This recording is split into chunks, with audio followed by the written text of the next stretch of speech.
झांसी मंडल में चल रही ट्रेन के अंदर युवक ने महिला यात्री के साथ की छेड़खानी। जहां पहले उसने अटेंडर के साथ पी शराब, फिर महिला यात्री से करने लगा अश्लीलता। सहयात्रियों ने रेलवे समेत झांसी जीआरपी को दी इसकी सूचना, लेकिन जीआरपी ने आकर कहा कि शिकायतकर्ता को भी उतारा जाएगा ट्रेन से नीचे और आरोपी युवक पर कार्रवाई न करके महिला यात्री को दूसरी सीट देकर मामले को करा दिया शांत। जिस पर सहयात्रियों का कहना है कि रेलवे सुरक्षा बल ने आरोपी युवक का मनोबल बढ़ाने का किया है काम। पातालकोट एक्सप्रेस के 3rd AC इकोनॉमी कोच में अपने परिवार के साथ सफर कर रही थी महिला, तभी ललितपुर से झांसी के बीच इस घटना को दिया गया अंजाम। ललितपुर के मेहरौनी मार्ग पर ग्राम चिल्ला के पास सोमवार दोपहर एक तेज रफ्तार बस ने बाइक में मार दी जोरदार टक्कर और फिर अनियंत्रित होकर सड़क किनारे एक पेड़ से जा टकराई बस, जिससे बाइक सवार 3 युवकों समेत बस में सवार कुछ यात्री हो गए घायल, जिन्हें तत्काल मेहरौनी स्वास्थ्य केंद्र में कराया गया भर्ती। जानकारी के अनुसार बाइक से मेहरौनी की ओर जा रहे थे टीकमगढ़ के कारी गाँव निवासी दीपक, संदीप और अरविंद, तभी चिल्ला गाँव के पास हो गया हादसा। मामले की जाँच में जुटी महोबा में सोमवार को कानपुर सागर हाईवे पर टल गया एक बड़ा हादसा, जहां मामना मोड़ के पास तेज रफ्तार बुलेट गाड़ी में अचानक से लग गई आग। शॉर्ट सर्किट के कारण भड़की आग से बाइक पूरी तरह से जलकर हो गई खाक। गनीमत रही कि बाइक सवार युवक ने तुरंत बाइक से कूदकर बचा ली अपनी जान, जिससे आई है मामूली चोटें। मौके पर पहुंची फायर ब्रिगेड की टीम द्वारा काफी मशक्कत के बाद आग पर पाया जा सका काबू। हमीरपुर के राट कोतवाली क्षेत्र में चरखारी रोड पर एक तेज रफ्तार निजी बस ने ट्रैक्टर ट्रॉली में मार दी टक्कर। इस हादसे में एक युवक की हो गई मौत और 5 लोग हो गए घायल, जिन्हें राट के सामुदायिक स्वास्थ्य केंद्र में कराया गया भर्ती। राट क्षेत्र के कैथी गांव निवासी 25 वर्षीय रूप सिंह पुत्र कंधी लाल के रूप में हुई है मृतक की पहचान, जो कि चला रहा था ट्रैक्टर ट्रॉली। गंभीर हालत के कारण उसे मेडिकल कॉलेज किया गया था रेफर, लेकिन उसने ले जाते वक्त रास्ते में ही तोड़ दिया दम। टीकमगढ़ के दिगौड़ा थाना क्षेत्र में पुरानी रंजिश को लेकर 2 पक्षों में हो गया विवाद। इस दौरान हुई मारपीट में 2 लोग गंभीर रूप से हो गए घायल, जिन्हें प्राथमिक उपचार के बाद झांसी मेडिकल कॉलेज के लिए कर दिया गया रेफर। दिगौड़ा थाना प्रभारी ने बताया कि सोमवार सुबह बेदऊ गांव में हुई यह घटना तिलक सिंह घोष और श्रीपद घोष के बीच पुरानी रंजिश को लेकर शुरू हुई कहासुनी, जो जल्द ही मारपीट में हो गई तब्दील। दोनों ने एक दूसरे पर फरसे से कर दिया हमला। इस दौरान दोनों परिवारों के अन्य सदस्य भी भिड़ गए आपस में, जिनमें 2 लोग गंभीर रूप से हो गए घायल। दोनों पक्षों की तहरीर पर मामले की जाँच पड़ताल में जुटी पुलिस। झांसी में एक नवविवाहिता की संदिग्ध परिस्थितियों में हो गई मौत। पूंछ थाना क्षेत्र के ग्राम सेसा का है मामला। यहाँ रहने वाले मोहित के साथ 1.5 साल पहले ही हुई थी महोबा के कुराड़ गांव की रहने वाली 20 वर्षीय कीर्ति की शादी। मायके वालों का कहना है कि पति का अपनी रिश्ते की भाभी से अफेयर, पत्नी इसका करती थी विरोध। दोनों को आपत्तिजनक हालत में देख लिया था उसने। इस बात को लेकर उनमें अक्सर होता था झगड़ा। आरोप है कि रविवार को पति ने घर पर बुलाई प्रेमिका, फिर उसके साथ मिलकर पत्नी की बेल्टों से की मारपीट, फिर गला दबाकर उसकी कर दी हत्या। सूचना मिलते ही देर रात बेटी के ससुराल पहुंचे परिजन तो उसके कमरे में पड़ा हुआ था शव। पुलिस ने शव को पोस्टमार्टम के लिए भेजकर मामले की जांच की शुरू। दतिया शहर के मुस्लिम बाहुल्य साइनी मोहल्ला इलाके में आई लव मोहम्मद लिखे हुए लगाए गए होर्डिंग और बैनर धार्मिक उन्माद फैलाने के उद्देश्य से लगाए गए थे। ये बैनर कुछ लोगों ने इसकी तस्वीरें व वीडियो सोशल मीडिया पर कर दिए वायरल, तो तुरंत हरकत में आई कोतवाली पुलिस और पुलिस ने तत्काल मौके पर जाकर हटवा दिए सभी होर्डिंग व बैनर। साथ ही आगे से ऐसा न करने की लोगों को दी गई चेतावनी। दमोह जिले के हटा थाना क्षेत्र अंतर्गत काकरी वार्ड वाले रास्ते पर अनियंत्रित होकर पलट गया एक ऑटो रिक्शा। हादसे में एक स्कूली छात्रा 14 वर्षीय नंदिनी लोधी हो गई मौत, जबकि 2 अन्य छात्राएं हो गई घायल, जिन्हें अस्पताल में कराया गया भर्ती। बताया जा रहा है कि काकरी वार्ड के रास्ते पर जा रहा था ऑटो। इसी दौरान नशे की हालत में अचानक सड़क पर आकर सामने से आ रहे ऑटो से टकरा गया शराबी राहगीर, जिस कारण अनियंत्रित होकर पलट गया ऑटो। FIR दर्ज करते हुए मामले की जाँच पड़ताल में जुटी पुलिस। झांसी पुलिस अकेली आ रही एक युवती के लिए रात में बनी मददगार। जहां बीती रात एक युवती डांडिया खेलने के लिए घर से अकेली आ रही थी राइट स्थित लक्ष्मी गार्डन, तभी रास्ते में एक युवक ने उसे रोककर कहा कि वह जानता है उसके पिता को, चलो छोड़ देते हैं तुम्हें उस जगह तक। लेकिन वह युवती नहीं पहचानती थी उसे, तो वह नहीं बैठी उसकी बाइक पर। इसी दौरान युवती को दिखाई दी पुलिस की गाड़ी, तो उसने पुलिस को बताई बात, जिस पर पुलिस ने महिला को अपनी गाड़ी में बैठाकर सुरक्षित तरीके से पहुंचाया उनके गंतव्य स्थान पर। इसके बाद युवती ने झांसी पुलिस का जताया आभार और महिलाओं को किसी प्रकार की कोई समस्या होने पर बिना डरे तुरंत पुलिस के सहयोग लेने की अपील।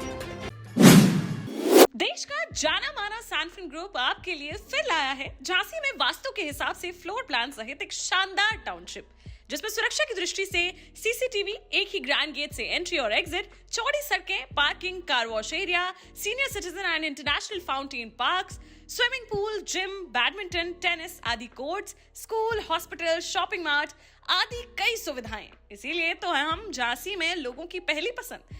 12 साल पहले अपने स्टार्टअप के साथ ही योग्य नेतृत्व, अनुभवी टीम और सक्षम सेंट्रलाइज और उत्तरदायी प्रबंधन के बल पर सबको घर गुणवत्ता के साथ समय पर घर की योजना के तहत सैनफिन समूह ने बहुत ही कम समय में 1500 से ज्यादा यूनिट्स को दिया है कब्जा। समय पर डिलीवरी से हमारे ग्राहकों में बड़ा है विश्वास और मिली है संतुष्टि। सैनफ्रिन समूह ने बहुत कम समय में Sanfrin Ashok city, green homes residency, green homes city, Sanfrin Ashok valley, Delhi public school, Sanfrin शाखा, केन सैनफ्रिन अस्पताल सहित कई अन्य परियोजनाओं के साथ नई झांसी के निर्माण में स्थापित किया है एक बड़ा मुकाम। तो आप भी आज ही आइए अपने परिवार के साथ और कीजिए अपने सपने साकार। झांसी के गुरसराय थाने में सोमवार को कबाड़ हो चुके 42 वाहनों की नीलामी प्रक्रिया की गई पूरी, जिनमें 36 मोटरसाइकिल, 3 स्कूटर, 3 ऑटो और 1 मैजिक वाहन थे शामिल। लंबे समय से थाना परिसर में खड़े थे वाहन, जिससे जगह की कमी और साफ सफाई में हो रही थी दिक्कत। नीलामी प्रक्रिया को पारदर्शी बनाने के लिए प्रशासनिक अधिकारी रहे मौजूद। उत्तर प्रदेश के कृषि मंत्री सूर्य प्रताप शाही सोमवार को 1 दिवसीय दौरे पर पहुंचे महोबा। इस दौरान उन्होंने बरेली हिंसा पर खुलकर की बात, साथ ही समाजवादी पार्टी के खिलाफ जमकर बोला हमला। कृषि मंत्री ने 2 टूक कहा कि यूपी में कतई नहीं चलेगा आई लव मोहम्मद। इस तरह के नारों को सरकार और यूपी की जनता नहीं करेगी स्वीकार। सीएम योगी ने भी बरेली और गोरखपुर में इस बात को कर दिया स्पष्ट। इस प्रकार की अराजकता फैलाने वालों के खिलाफ सरकार करेगी कड़ी कार्रवाई। प्रदेश में शांति और सुरक्षा के लिए सरकार है बेहद गंभीर। ललितपुर में 2 दिन से लापता प्रेमी प्रेमिका के गांव के बाहर नदी किनारे पड़े मिले शव। इस घटना से इलाके में मच गया हड़कंप। मृतक रिश्ते में थे बुआ भतीजे, जिनका नगवास गांव निवासी 16 वर्षीय मनीषा और आलापुर निवासी 19 वर्षीय सीताराम के रूप में हुई पहचान। दोनों के बीच पिछले 3 साल से चल रहा था प्रेम प्रसंग। हाल ही में मनीषा के परिजनों ने उसकी कर दी थी सगाई, जिससे सीताराम था परेशान। 8 दिन पहले ही वह मजदूरी छोड़कर कानपुर से आया था घर और 27 सितंबर की रात को अपने घर से हो गया था लापता। उसी रात मनीषा भी हो गई थी गायब। सोमवार को दोनों के एक साथ शव मिलने से परिवार में मच गया कोहराम। पुलिस ने शवों को पोस्टमार्टम के लिए भेजकर मामले की जांच की शुरू। निवाड़ी में झांसी खजुराहो हाईवे पर सोमवार दोपहर पलट गया एक ई-रिक्शा, जिसमें हादसे में 6 लोग हो गए घायल, जिनमें से निवाड़ी की 3 महिलाओं की हालत बताई जा रही है गंभीर रूप से घायल महिलाओं को बेहतर इलाज के लिए झांसी मेडिकल कॉलेज के लिए कर दिया गया रेफर। झांसी खजुराहो हाईवे पर कप्तान ढाबा के पास दोपहर करीब 2 बजे हुआ है हादसा। बताया जा रहा है कि एक महिला चालक चला रही थी रिक्शा, संतुलन बिगड़ने के कारण अचानक पलट गया वह। हादसे के बाद मौके पर मच गई अफरा-तफरी। सूचना मिलते ही मौके पर पहुंची पुलिस ने घायलों को अस्पताल के लिए भेजकर मामले की जांच कर दी है शुरू।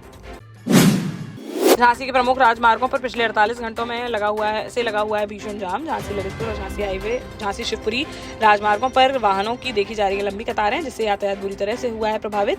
स्थिति को नियंत्रित करने के लिए पुलिस ने संभाल लिया है मोर्चा। करीब 10 से 12 किलोमीटर दूर तक दिखाई दे रही है वाहनों की लंबी कतारें। झांसी ग्वालियर राजमार्ग पर पाल कॉलोनी के पास एक टनल का चल रहा है निर्माण कार्य, जिसके कारण लग रहा है जाम। टीकमगढ़ के जेल रोड स्थित दिव्यांग पुनर्वास केंद्र में सोमवार को निःशुल्क सहायता उपकरण वितरण कार्यक्रम किया गया आयोजित। केंद्रीय मंत्री डॉक्टर वीरेंद्र खटीक इस कार्यक्रम के रहे मुख्य अतिथि। भारत सरकार की राष्ट्रीय व्योश्री योजना और एपिड योजना के तहत दिव्यांगों को निःशुल्क सहायक उपकरण किए गए वितरित। कलेक्टर विवेक श्रोतिया ने बताया कि जिला दिव्यांग पुनर्वास केंद्र में 600 से अधिक दिव्यांगों को किया गया था पंजीकरण। एल्मिको की सहायता से इन सभी को ट्राईसाइकिल, कान की मशीन, हाथ और पैर के उपकरण जैसे सहायक उपकरण किए गए प्रदान। झांसी में एक दबंग युवक ने ऑन कैमरा वरिष्ठ पत्रकार को दे डाली धमकी। जहानाबाद थाना क्षेत्र में लाइट चौराहे के पास बेवजह ही पत्रकार तौसीफ कुरैशी से भर गया एक बाइक सवार युवक और वीडियो बनाने पर जान से मारने की दे दी धमकी। बोला हम पर चल रहे हैं 7 मुकदमे, 8वां और सही। युवक की इस दबंगई का वीडियो सोशल मीडिया पर तेजी से हो रहा है वायरल, जिसको संज्ञान में लेते हुए मामले की जांच पड़ताल में जुटी पुलिस। झांसी में एमके इवेंट्स एंटरटेनमेंट द्वारा कल्चरल बॉलीवुड डांडिया नाइट का किया गया आयोजन, जिसका मुख्य अतिथि भाजपा नेता आशीष उपाध्याय ने किया शुभारंभ। पुरानी तहसील के पास आयोजित इस प्रोग्राम में DJ Saurabh, DJ Kiki, DJ Nakul के साथ ही ढोल आर्टिस्टों की धुआंधार धुन पर जमकर थिरकते नजर आए युवा। सभी आर्टिस्ट ने मिलकर बांध दिया समा और सैकड़ों लोगों ने खूब एंजॉय के साथ खेला गरबा। अंत में शो ऑर्गेनाइजर अंकित साहू ने सभी का जताया आभार। झांसी में गरबा, डांडिया और धार्मिक आयोजनों को देखने की मिल रही है धूम। जहां शिवनगर राजगढ़ में विराजित मां दुर्गा और बगीना कैंट के राजा तालाब के पास विराजित काली माता की आरती करने हेतु मुख्य अतिथि के रूप में उपस्थित रहे वरिष्ठ समाजसेवी डॉक्टर संदीप सरावगी। वहीं हिंदी साहित्य भारती एवं प्रथा एक नई सोच संस्था द्वारा मावलिस होटल में नवशक्ति गरबा डांडिया उत्सव का किया गया आयोजन, जिसमें मुख्य अतिथि के रूप में पूर्व शिक्षा मंत्री डॉक्टर रविंद्र शुक्ला और जिन्होंने समाजसेवी डॉक्टर संदीप सरावगी का किया भव्य स्वागत। इस दौरान कलाकारों ने एक से बढ़कर एक प्रस्तुति देकर लोगों का जीत लिया मन।